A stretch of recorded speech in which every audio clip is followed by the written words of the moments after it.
Fires one towards the goal. That's going to be gloved by Travis Ridgen. Well, this is more like it. This is Slangin The Bizkit. Here's Travis Ridgen and Dave Wheeler. Well, the greatest comment from last week's episode of the podcast: if she's not 280, she ain't a lady. Kilograms or pounds? Whatever works for you, I guess. Well, listen, I'd be lying if I said I haven't searched BBL a couple times in the old autocomplete for P. I think I mentioned this last episode of the podcast. One of the guys in Motor City was notorious for bringing back girls that were in the 250 plus range back to the team hotel after all of our road trips. I'm not going to mention names. I think they know exactly who they are. But yeah, what a team, what a league, what a life in the Fedzino, eh? All right, here's the thing. Once upon a time, before I was married and I met the love of my life, and I have spent the last coming up on 14 years and 11 together in 11 years of marriage. My beautiful, amazing wife Candace Ray, who I'll quote Bert Kreischer, who said, "I hate that I love this woman so much." You know what I mean? Like, it's just like there's times where she drives me crazy, but I just love her to the core, and I can't imagine my life without her. She's amazing, and if you ever get the opportunity to meet her, you'll understand why. But before I met her, I dated a lot. And somebody called me out once upon a time. They're like, "Man, like you date a very wide array of women in different shapes and colors and whatnot." And I said, "You know what?" I said, "I can find beautiful in almost anything. Personality can be a huge attraction. If there's somebody who is what we'll call above average for your average person, lady, there's still beauty in that. If they put the effort in to take care of themselves and put on a front and have confidence, I find that beautiful. Nothing wrong with that. Absolutely not. And I've dated my fair share of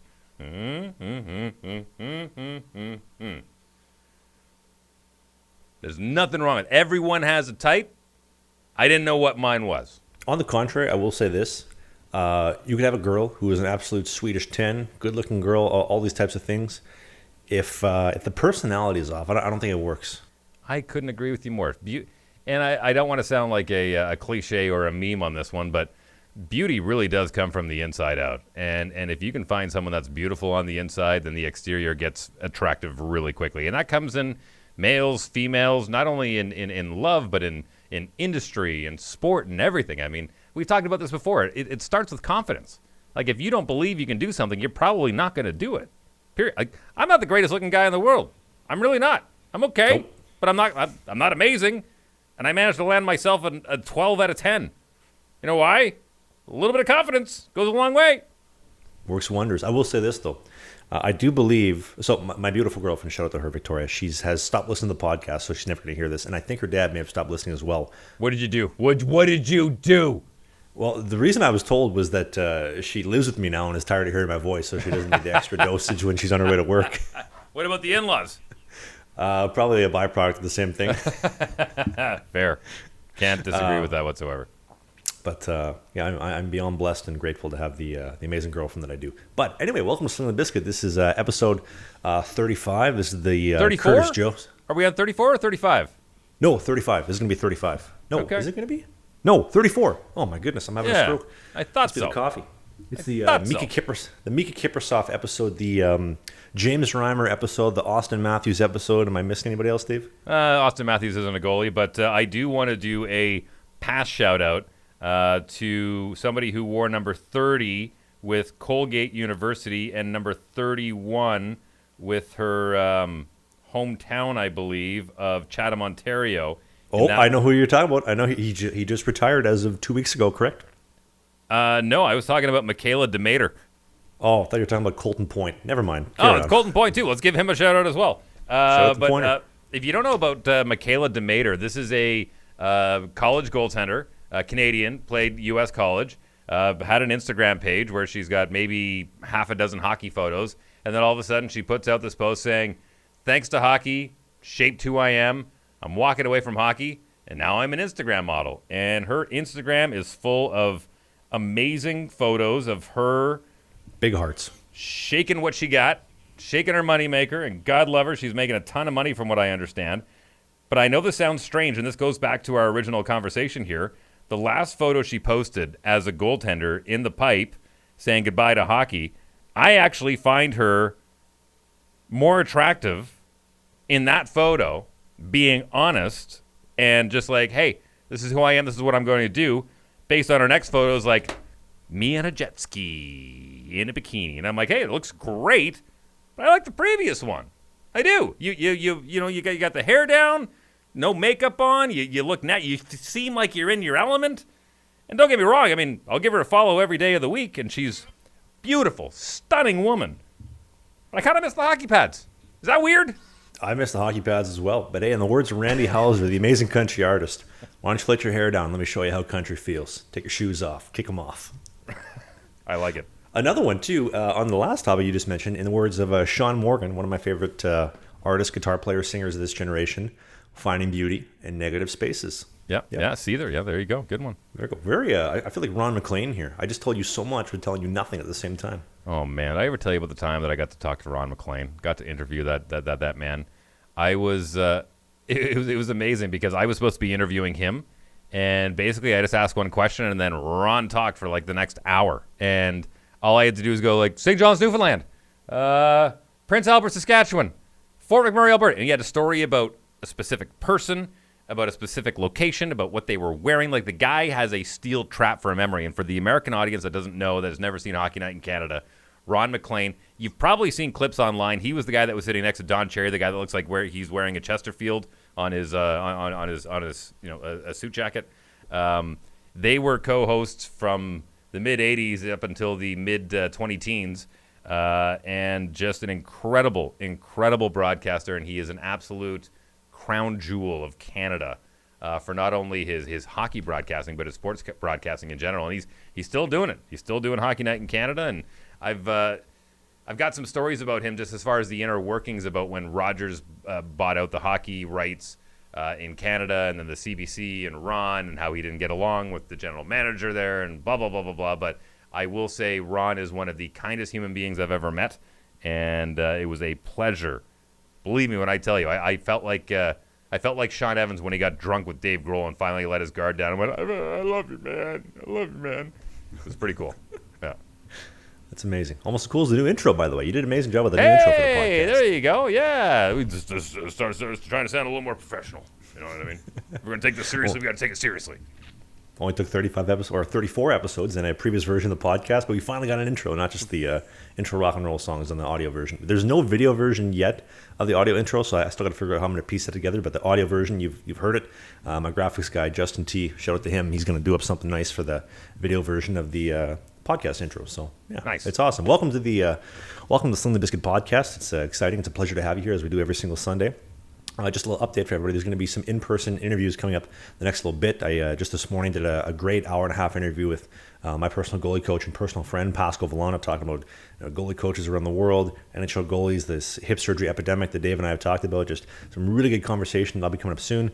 My friend Jamie Phillips, former goalie at Michigan Tech, who held every single D1 record over there, goalie for the Moose Jets, talking about Patrick Laine, telling him don't touch my Gucci bag, and Dustin Bufflin rinsing him for the all-you-can-eat data plan. That'll be coming up next week. And then also my former college teammate, Swedish roommate, Mr. Liam Sweeney. And then hopefully sometime this summer, I was just talking to Matt Carruth the other day. You ever heard of Matt Carruth, Dave? No. Should I? Portland Winterhawks legend. Took the whole team to the Memorial Cup, to the Mem Cup in Halifax in 2013. Whoa, as Don Cherry would say, it is the Memorial Cup, you people and your Mem Cup. Listen, you people. Remember last time we said that? Oof, that was it. Tough. But I was talking to Mac the other day, and so Jack Hardigan coaches Mac over in the Dell in Germany. And so I'm going to be going to Halifax to skate with Jack end of June, beginning of July for about a week and a half, 2 weeks. And I told Mac, I said, brother, like we got to link up. You got to come down and skate with Jack in Halifax. We got to get some donair. And we ended up talking about the whole like Matt Murray post situation. And he's like, bro, I got yossed for a 2-minute penalty for knocking the nets out. Like people don't understand. And it goes to prove the point of I posted a clip the other day of us talking about Murray knocking the nets off, and everybody's like, he's cheating, he's a terrible goalie. It's like, do you not understand how goaltending is? Matt Carruth understands. So I'm excited to hopefully do. The two things don't have to be mutually exclusive. You can't say he's a cheater and he's a horrible goaltender. You can say one, but not necessarily the other. I mean, he's an elite goaltender. He really is. Does he maybe bend the rules a little bit? Sure. Doesn't mean he's a bad goalie. Absolutely not. He's a 2-time Stanley Cup champion. That's at the time, top 60 goalie in the world, now a top 64 goalie in the world. You can't tell me that he sucks. And he's been in the league for coming up on close to 10 years now. That's Right. a world-class goaltender. I will say this. Connor Hellebuck will always be my guy. He's the guy that, like Jimmy McElroy in Blades of Glory, I just want to like take off his skin and wear it to my birthday party. You know, like that. That's how I feel about Connor Hellebuck. I've tried getting in touch. I've tried messaging his wife a few times, and every time, nothing. Yeah, that's not the right way to go. Well, it has worked though, because I've messaged a few guys' wife. I mean, it's gotten. Never mind. I want to leave that off the podcast. All right. But going through the wife instead of the players, because the players don't check their DMs, the wives do, has worked building a couple of relationships. And I've messaged Connor Hellebuck's wife a few times, and congratulations on the new baby. Nothing. Hey, that's awesome that your husband just set the record for Jets wins. Nothing. Congrats on the Vezina. Nothing. All right. Maybe I'll just leave it at that. So, is the way it is. But on that note as well, Mr. Matt Murray, I'm excited to hopefully be linking up with him sometime this summer. In Ontario, and then getting another in-person episode of the podcast with him instead of last time where it was on Zoom. I know he got rinsed for having the video quality of a Nintendo DS on the last episode of the podcast, so hopefully we can make something a little bit better happen. Mine's better. It's better. It looks a little bit crisper today. I wiped the lens. Probably helped for those that are watching on YouTube help today. Yeah. Oh, perfect. I was thinking about firing you for the shitty video quality. It's not the first time I've been fired from TV, my friend. Not the first time. Hopefully it'll be the last. What do you got? What do you got? We got a lot of things to talk about. I wanted to talk about the Jordan Binnington, Marc Andre Fleury thing real quick. I know it's a little bit old. We missed it by just this much last week. We recorded a little bit late. It wasn't even a thing. You can't even say it was a thing. It wasn't a thing. It was almost a thing, but it wasn't a thing. The NHL's dying for something. Dying for some personality, some entertainment. You have the opportunity to be the ESPN highlight of the night on every sports bar and every single TV station for the rest of the week. And the ref gets in the way and says, no, you can't fight. Here's the thing that I love. People don't like Jordan Binnington because he hides behind the refs. He tosses his chest out. He's hey, Spike. And the second somebody calls him out, he kind of scurries back into his hole. I like it. He is the modern-day Ron Hextall, Patrick Waugh. I know people are going to be upset with that. But yeah, I am. I am kind of a little upset with that because at least those guys would actually push the refs out of the way and say, let's go. Ron Hextall, they had to lock him in the cage in the dressing room one time because he was ready to go. That was Patrick Waugh. They well, locked him I know what happened to Hextall too, so if it happened to Waugh, you can't compare Binnington to those guys. Well, this is the reason why I say this. Back in the day, guys used to be nail guns, right? Like Patrick Waugh fighting Mike Vernon, Chris Osgood, Felix Potvin and Ron Hextall, like nail gun tough guys, tough goaltenders. Yep. Now, people like to hide behind the keyboard, a little bit tougher, and then when you call them out, like I mentioned a story a couple of years ago, Scotty McCoskey, a guy I played AAA against when I was growing up, used to chirp me online all the time, say some not so nice things. I saw him in person at skate one time. I said, hey, Scotty, you want to say that to my face? Just being very nice, not confrontational, wouldn't make eye contact with me, carried on. So I think Jordan Binnington sums it up nicely. He's tough. But when the time push comes to shove, he just kind of scurries back into his hole, and it's very indicative of people in 2023 for the most part. Here's the thing: we pumped Binnington's tires on this podcast before, and I love him, by the way. I want to be very clear that I love him. He's great for the game, and God love Marc Andre Fleury, who really didn't have to at all, but skated down to the other end of the ice, saying, "All right, let's go, JB," and Binnington was like, "All right." And then the referees got in there, and Binnington, you could kind of tell, like, oh, the referees are here. And Fleury's like, no, let him go. Like, Fleury doesn't have to do that. He's already got a couple Stanley Cup rings. He's kind of in his swan song of his career. He doesn't have to. But you're right. He kind of is like, yeah, what the hell? Let's go. This seems like the type of guy that would go. I don't know. Binnington looked, a little bit hesitant, I think, when there was the opportunity. And then once the refs got in, he got real tough and was ready to go at him because he knew nobody was going to touch him. And then, obviously, the refs separate everybody. And then he's trying to fire up the crowd. I mean, I love the comment by Revo. You just gave up 5 goals. Why are you trying to fire up the crowd? What a roast. Because you're a showman. That's why. If he was a true showman, he would have been wearing a pair of Sheath underwear because that probably would have helped him get the fight going. Feel lighter, cooler, more comfortable. Wouldn't you agree, Dave? Oh, 100%. Listen, I've actually gotten 3 of my homeboys onto the Sheath using the promo code BIZKIT69. Once you go to Sheath Underwear, just Google Sheath Underwear on your Google machine. And link put in the video description as well. Yeah, put in the code BIZKIT, BIZKIT 69, And what percentage? What percentage do you get off? 20% off. Yeah, absolutely 20% off. Got 3 of my homeboys on it already. They said, should have done this years ago.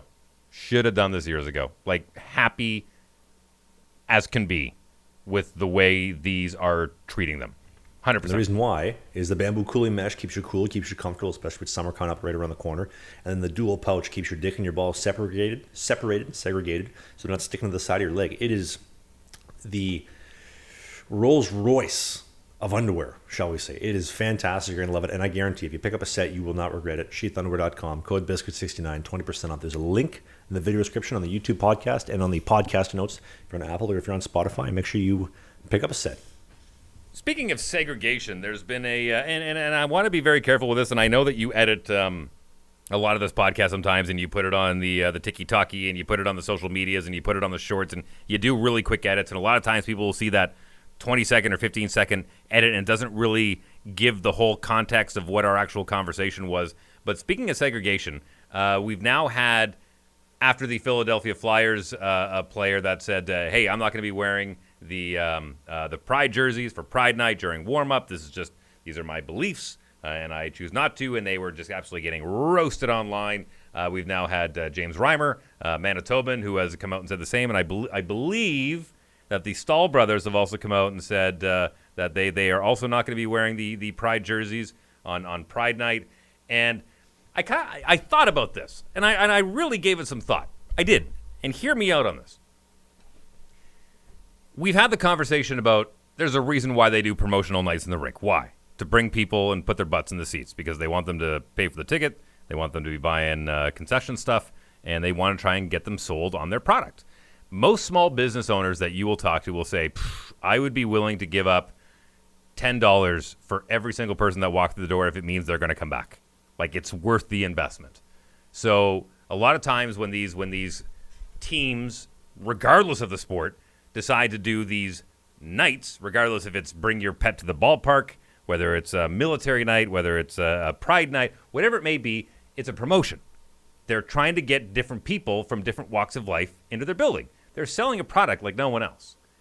And I thought about this when a player says, no, I'm not going to do that. I kind of thought to myself, okay, well, they do have a right as far as being an employee, we'll call them an employee of whatever league that may be, to kind of put up a line of, this is what I'm willing to do and this is what I'm not willing to do.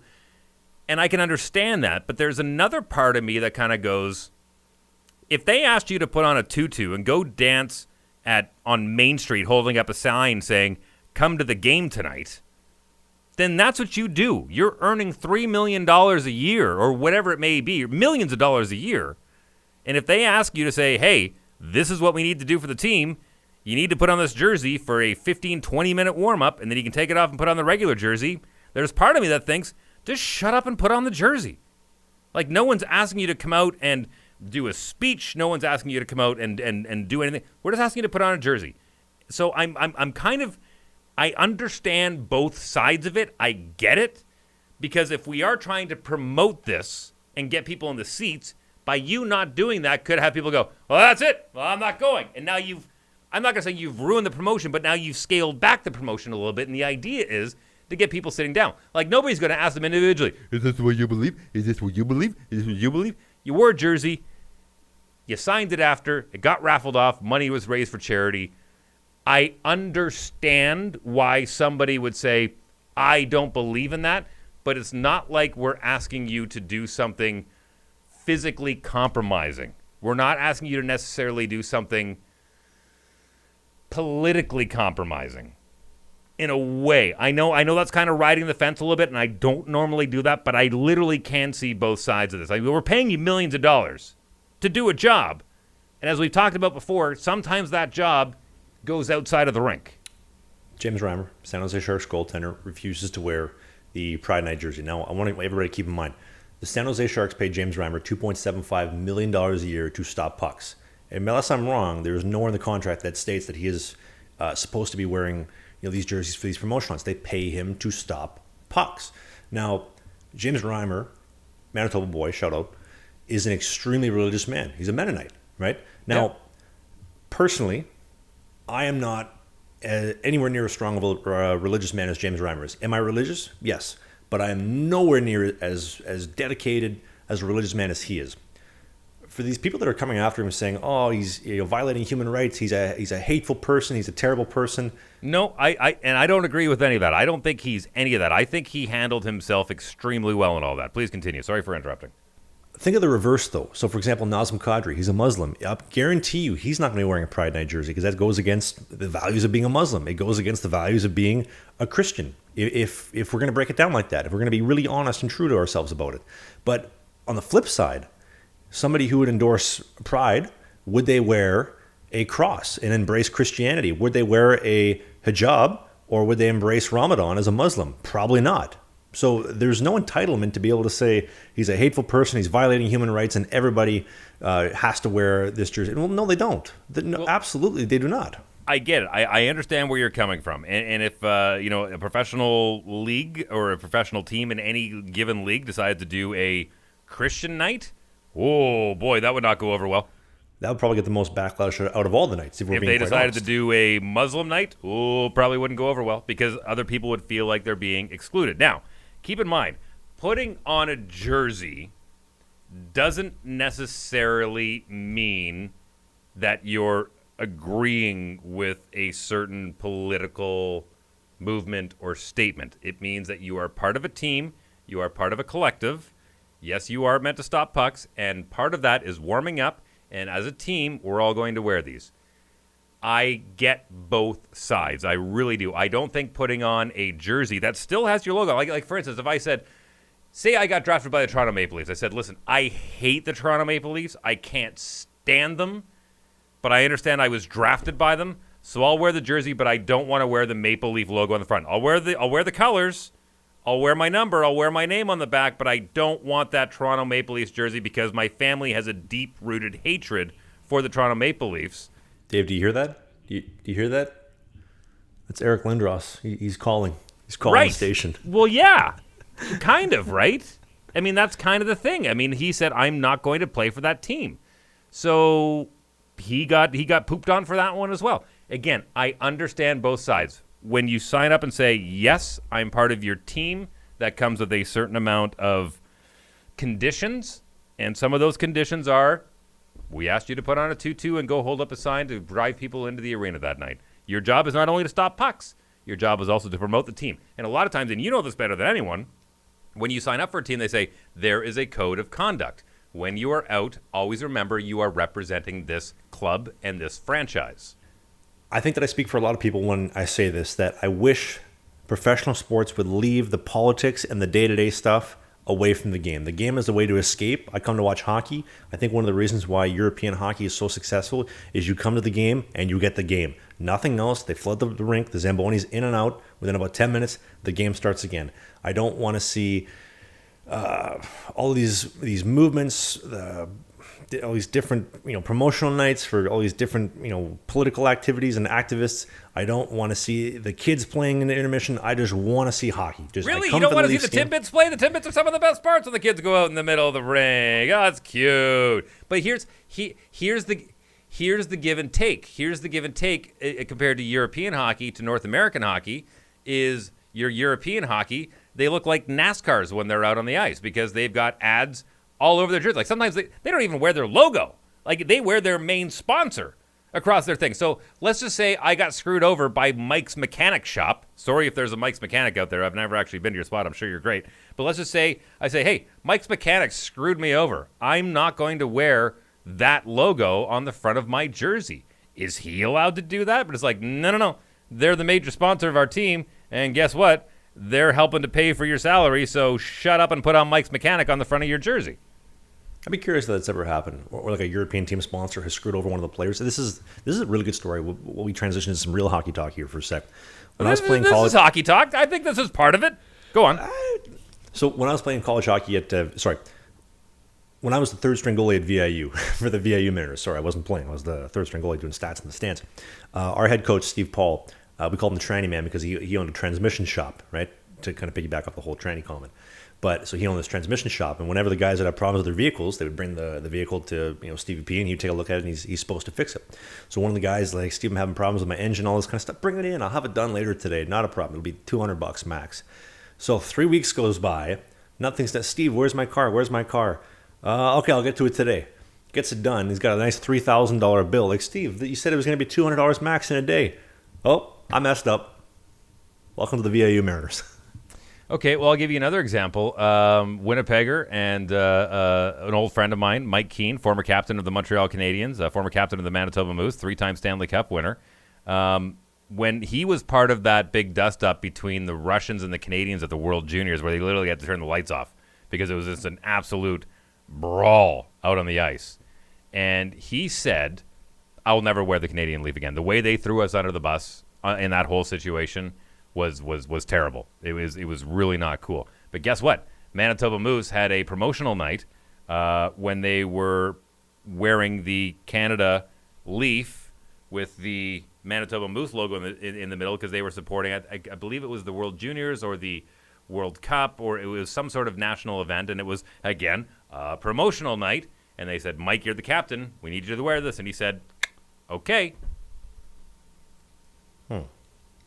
I just want to be clear for one sec, though. I'm not saying I have any problems with the inclusivity of like the Pride Nights, all these promotions. The problem that I have is that I don't think it belongs in sports when people are coming to watch the sports, and I think too that when you throw a jersey on for 15 minutes, you say, "Oh, well, we welcome all people of the LGBT plus community here." Okay, great. Well, you wear the jersey for 15 minutes. You're not wearing it during the actual game. It's just a promotional night. It's for warm-ups. And if you actually meant it, you wear it for all 82 games out of the season. I think it's just BS coming from the league. It's virtue signaling because you have these 18-year-old marketing majors that just got their diploma that are now in charge of the NHL marketing. And it's their ideas when in reality, the major demographic of hockey fans are not interested. And the people that are in these demographics for whatever promotional night it is are not feeling appreciated. I think we had even a bunch of comments on our last one talking about the Indigenous night, that a lot of people are like, oh, I don't feel welcome to the rink. Well, that's why you don't feel welcome to the rink, because they don't actually care about you. Just give me your money, come in, go home. Make sure you buy a beer, parking's $40. Well, I find it odd that somebody would feel like they're not welcome in a public place where they welcome anyone who's got money in their pocket and are willing to pay for a ticket. You are more than welcome to come in, grab a seat, sit down, grab a popcorn, watch the game, cheer, do whatever you like as long as you're respecting your neighbors around you. You are anyone is more than welcome in that building. But you got to keep in mind that there are a lot of hardcore fans, right? And there's a reason why they have the home and away jerseys, and then the retro reverse jerseys, and then the retro jerseys, and then the Heritage Classic jerseys, and then all these different jerseys that you have going on. So if they can sneak another one in there and another one in there, there are people out there that be like, it's like Pokemon. You got to have them all. Case in point, even when I was working with the Manitoba Moose and the Winnipeg Jets and the Calgary Hitmen and the Lloydminster Blazers before they became the Bobcats, when they would do sign your jersey night, they were like, hey, give us yours. Even if we get $50 for it, sign it. Someone's going to buy it, because someone that misses out on all the star players and everyone else, they're still going to want a jersey. We're going to take yours as well and put that up on the auction block as well. Even if we make a few money on it, it's going to go towards the charity, which in the grand scheme of things, great tax write-off for the company that's holding it. So this is all a money-making idea. These teams, these leagues, do not have a red cross above their door. They are not a charity. They're looking for money. And so I totally understand why they do all these promotional nights. I get it. I understand why all these European teams look like NASCARs and they got advertising all over, because the owners want to make money. Same reason I got Sheath logos all over my equipment, because I don't want to go broke. I can't live off $125 a week. We want to make money. On the note of the jerseys, though, shout out to Steve. He's a Columbus River Dragon fan in the Fedzino. He bought my Columbus River Dragon jersey when I was at camp there. They printed out a Regin jersey. I guess they realized, oh shit, we sent him home. What are we gonna do with this jersey? I will sell it. And Steve has been wearing my my Columbus River Dragon jersey for the last 3 years. I didn't get a chance to meet him this year, but I'm looking forward to hopefully meeting him next year and getting a picture. And hopefully, I would love to replace his current jersey with my jersey for whatever team I'm with. By the way, I just want to say one thing as well. So Although the podcast channel has been growing, we got almost 5,000 subscribers. We're doing well every single week with the episodes between audio and video. It's awesome. Thank you, everybody, especially the Patreon members. We gained a bunch of Patreon members last week, so thank you if you want to support the podcast. But my vlog channel is about 7,000 subscribers away from hitting 100,000K, or 100K, excuse me. Thank you, Mr. Wheeler, which is a huge milestone because I never thought I'd ever be able to hit 100,000. So I had an idea. And at the rate it's going, because the channel's been growing with the YouTube Shorts a lot. Realistically, probably going to hit 100,000 probably around Christmas time later this year if this trajectory continues. I think I want to do for the promotional night of that on that topic. One subscriber, I want to fly them out, ideally to the town that I'm playing in or wherever I am. Come to a game, meet Dave Wheeler. We'll get you a bullhorn, and you can both yell at me when I'm opening the door on the bench. And we could take you to a nice night at whatever team I'm playing for, a nice little dinner, and then send you on your way. I thought that'd be a great way to celebrate 100,000 subscribers and say thank you to one amazing fan and bring them down to the Feds, because most people don't get a chance to experience that. Can my kids win that? Because I am teaching them and training them to be great chirps. They're going to be wonderful. I'm going to teach them. This is where you sit, where they can directly hear you on the bench. This is where you sit if you want to be able to talk directly into the penalty box. These are the spots, and these are the lines that you use. So if you want to rig the whole thing, my kids can come down. Great training opportunity. By the way, I'm kidding about that, but honestly, sign up. Once we hit 100, we would like to do that draw, and I would like to host you and hang out with you, and we can have a couple wobbly pops. And I got a budget, but I'd be more than happy to take care of a few of the libations throughout the game. Yeah, we can yell at me, and you can call me every name in the book. I mean, it's not like I haven't heard it before, both in my Instagram messages or in Watertown or all the luxurious tropical destinations in the Feds, for next year. So we'd love to do that for you. Maybe even buy somebody a full set of gear. I know I promised, I think it was 2 years ago, that I was going to buy somebody a full set of gear for when I hit 100,000 subscribers. So maybe we'll do both just as a big celebration, saying thank you for having the vlog be as hot as it has to enable creating the podcast and have the podcast be successful, because all this success is impossible without the people that listen on YouTube, on Apple, Spotify. Mr. Wheeler, for you helping me with the podcast, it truly isn't possible. But enough of this sad shit, enough of the sappy stuff. This isn't Nirvana's third album. Which one, Incesticide or In Utero? In Utero. Okay, all right. Have you listened to Incesticide? Wow, I'm impressed. Incesticide, you are a true fan. I saw a girl at the SkyTrain stop, the West Coast limo station, the other day. She's wearing a big Nirvana shirt. I said, "You're a fan?" She says, "Of what?" Never mind. Oh yeah, no. I've seen some of the videos online of teachers going around to some of their students in the hallways going, "Name me one song by The Doors." That's what I thought. Name me one song by Guns N' Roses. Name me the lead singer. That's what I thought. Yeah, it's fashion, man. And listen, everything comes full circle. Speaking of fashion, just to get back to the whole loyalty thing, just really quickly so we can wrap it up. I've got a buddy who is he's my best friend from college. His name's Jarrett Schaefer. Shout out to him. He's actually the guy that did the voice of the intro for the podcast. He's like, here's Travis Ridgen and Dave Wheeler. That's him.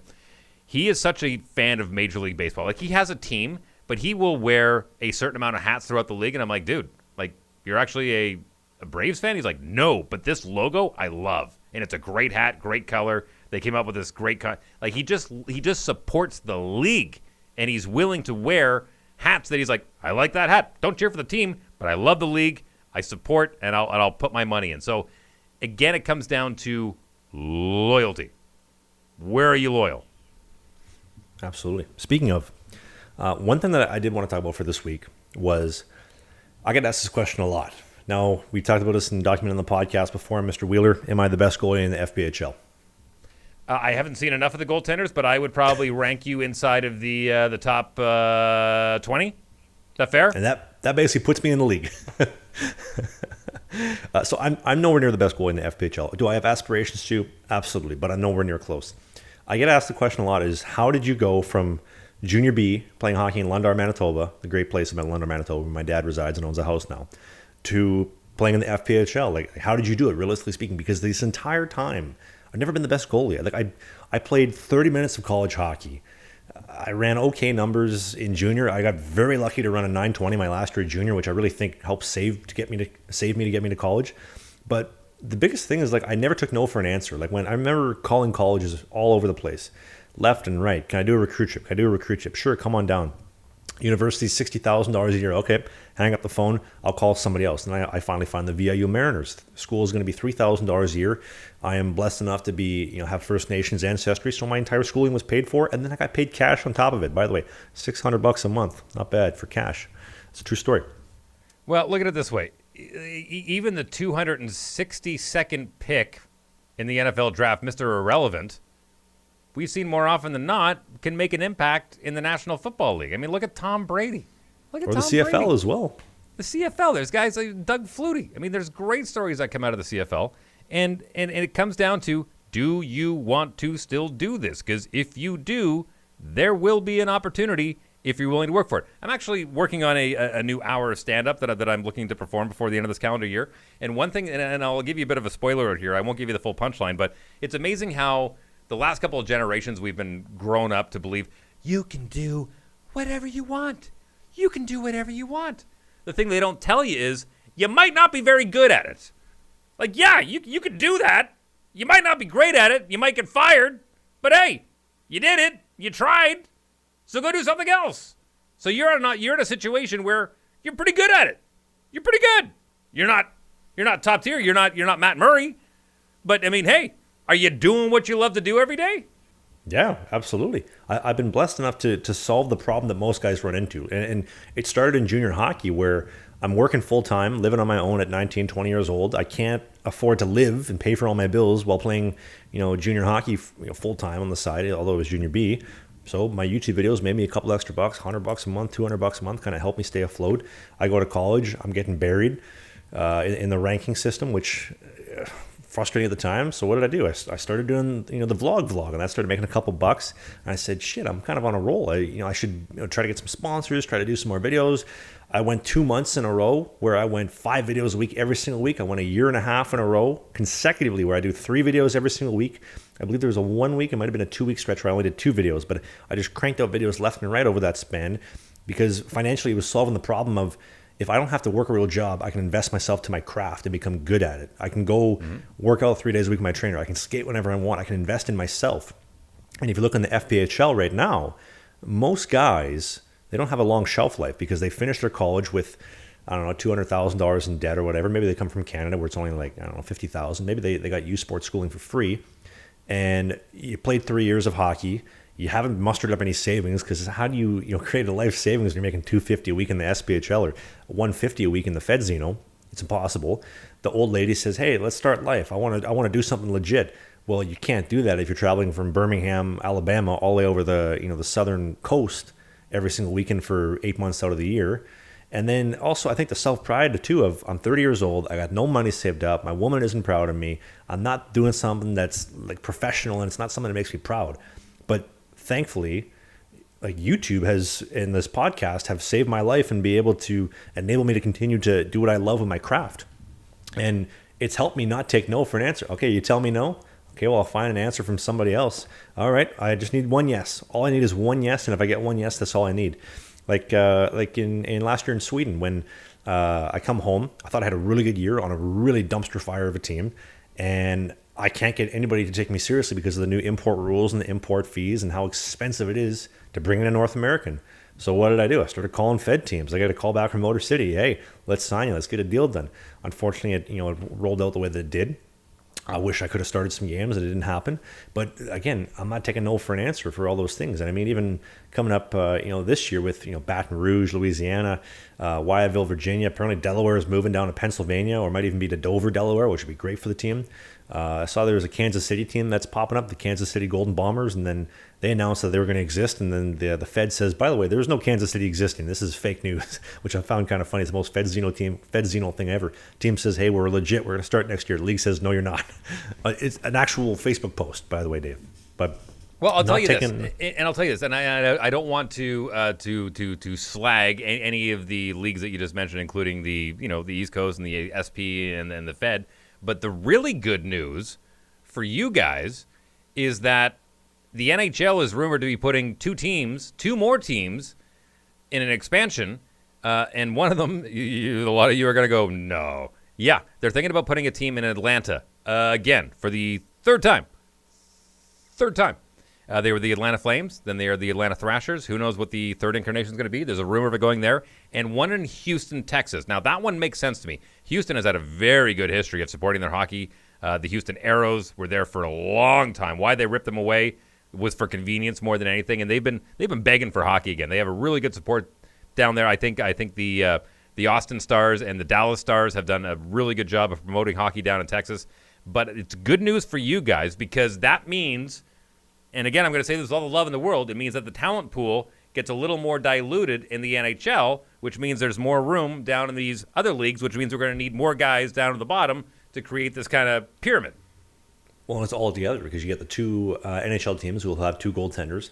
So there's 4 goaltenders altogether. They're going to need a feeder team, so maybe birth out 2 AHL teams. So add another 2 goaltenders per piece. So you got 8 goaltenders. In the Fed expansion, like there's going to be 6 to 9 new goaltending positions. That's amazing, and that's new opportunities for yours truly to not take no for an answer and go play somewhere where I'm wanted. I'm going to start a couple of games. Again, I'm not going to be a starter on any team next year, at least off the bat. I want 10 to 15 starts, and I want to help a team grow. I mean, I don't know if you got a chance to listen to it, Dave. Joe Pace, Jackie Moon, good friend of the show. Of course. For the record, I want to be very, very, very clear. Joe Pace and I have never at any point talked about him trading for me going to play for Mississippi. We have talked about owning a team, about him and me getting some money together and buying our own team and doing whatever we want.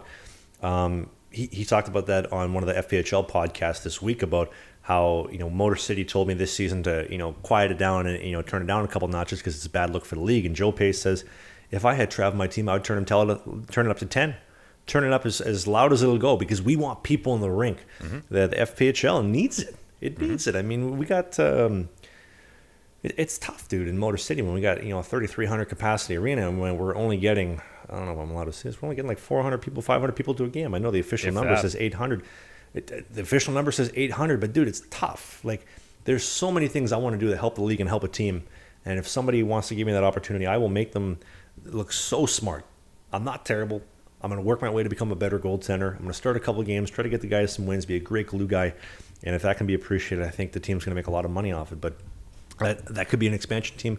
It could be one of the other 2 teams in the league that I have talked to over the course of, since me coming back. For the record, also, I have been officially cleared to skate. I am thumbs up. Yeah. I can skate.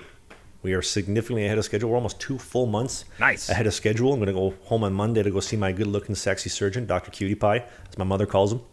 And he's going to officially get my MRIs updated, my X-rays updated, and say, yeah, get on the ice, dude. You're ready to go. Let her buck.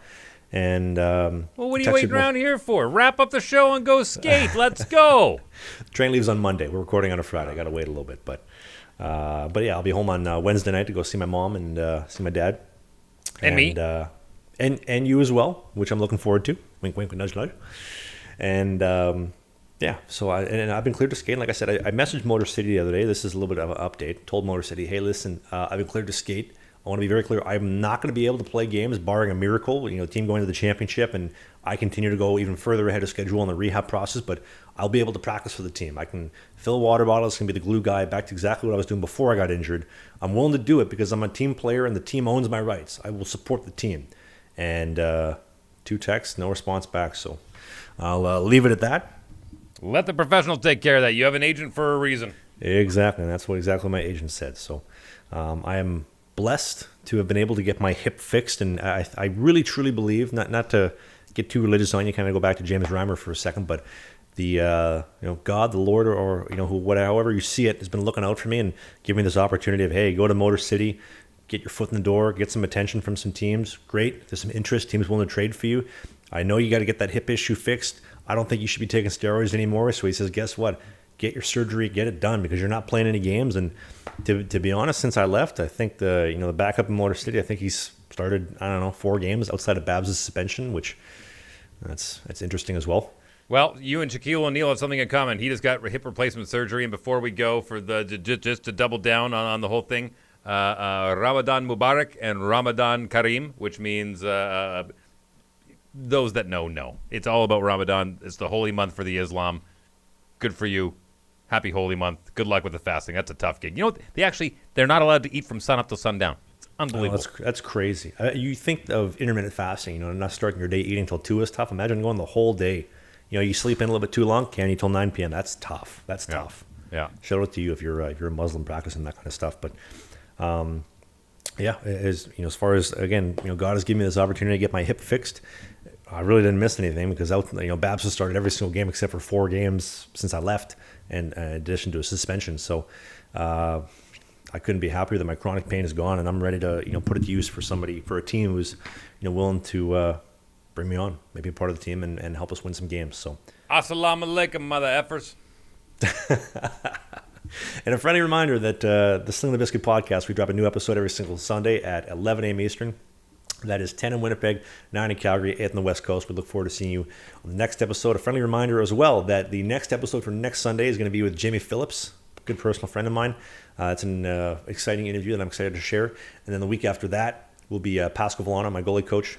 And then after that, I believe Mr. Liam Sweeney, my college teammate, Swedish roommate, will be on. And then it'll be back to doing? Getting some nice time with your beautiful wife. That works. I'll take it.